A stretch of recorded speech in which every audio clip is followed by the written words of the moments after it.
हाँ दोस्तों, स्वागत है आप सभी का वैभव कॉमर्स क्लासेस में। चैप्टर 1 देखने वाले हम लोग बिजनेस फाइनेंस का, जो हमारा पेपर नंबर 5 है। हम लोगों ने क्या किया राजा, एक प्लेलिस्ट बनाया है बिजनेस फाइनेंस का, जो कि हमारा पेपर नंबर 5 है।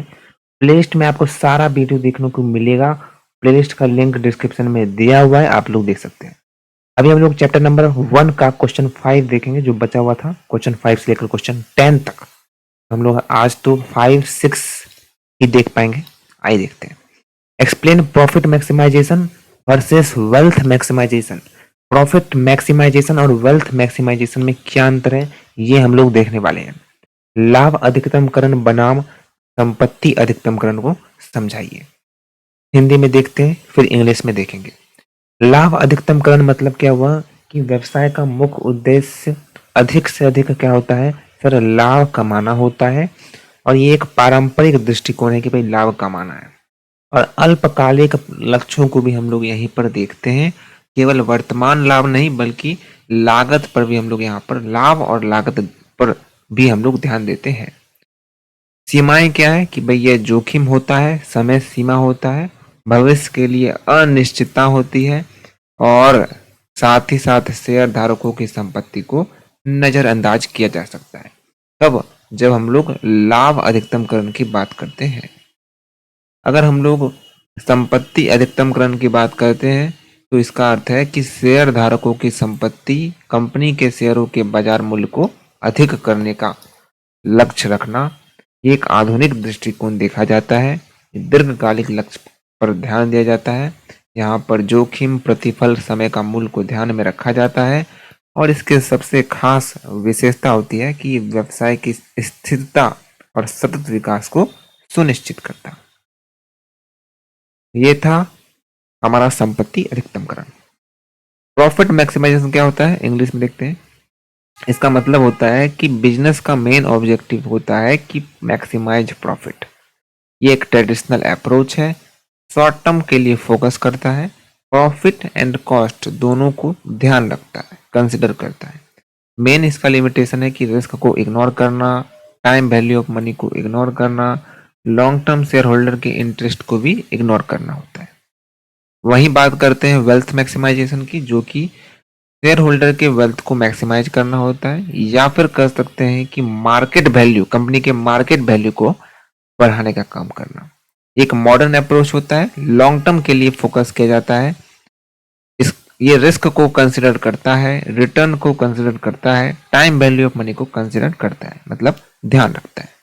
इसकी फीचर्स की बात करें तो ये ग्रोथ को इंश्योर करता है, साथ ही साथ बिजनेस का सतत सतत विकास के लिए भी सुनिश्चित करता है। ये था दोस्तों मैक्सिमाइजेशन, मतलब चाहे हम लोग प्रॉफिट बोले चाहे वेल्थ बोले, दोनों में अच्छा खासा अंतर है, जमीन आसमान का अंतर है, हम लोगों ने देख लिया। नेक्स्ट क्वेश्चन की तरफ बढ़ते हैं। आप लोग प्यारे प्यारे लाइक जरूर से जरूर कर दीजिएगा। रील्स को आप लोग लाइक कर देते हैं, लेकिन जहाँ आपकी पढ़ाई चल रही है वो आप लोग लाइक नहीं करते हो, तो प्लीज आप लोग लाइक कर दीजिएगा। बेहतरीन तरीके से आगे भी क्लासेस देखने के लिए सब्सक्राइब कीजिएगा। Question number 6, wealth maximisation is superior to profit maximisation. Question क्या बोल रहा है कि जो वेल्थ मैक्सिमाइजेशन है वो अच्छा है, वो सुपीरियर है प्रॉफिट मैक्सिमाइजेशन से।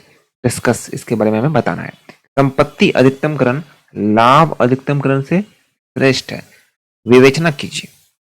आइए देखते हैं, हिंदी में देखेंगे एंड फिर इंग्लिश में देखेंगे। व्यवसाय का मुख्य उद्देश्य केवल लाभ कमाना नहीं होता है, ध्यान से सुनिएगा, बल्कि दीर्घकालिक स्थिरता विकास भी जरूरी है। लाभ अधिकतमकरण केवल अल्पकालिक लाभ पर ध्यान देता है, जबकि संपत्ति अधिकतमकरण शेयर धारकों की संपत्ति बाजार मूल्य को बढ़ने का केंद्रित होता है। लाभ अधिकतमकरण की सीमाएं क्या है? जोखिम और अनिश्चितताओं की अनदेखी कर देना होता है, ये लाभ अधिकतमकरण करता है।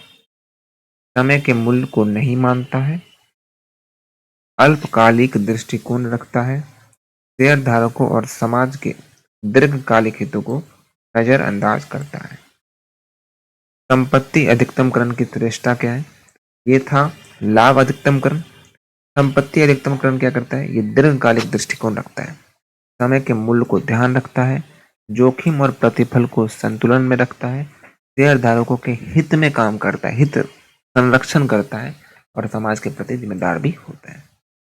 ठीक है, मतलब व्यवसाय की सामाजिक जिम्मेदारी को भी मान्यता देता है।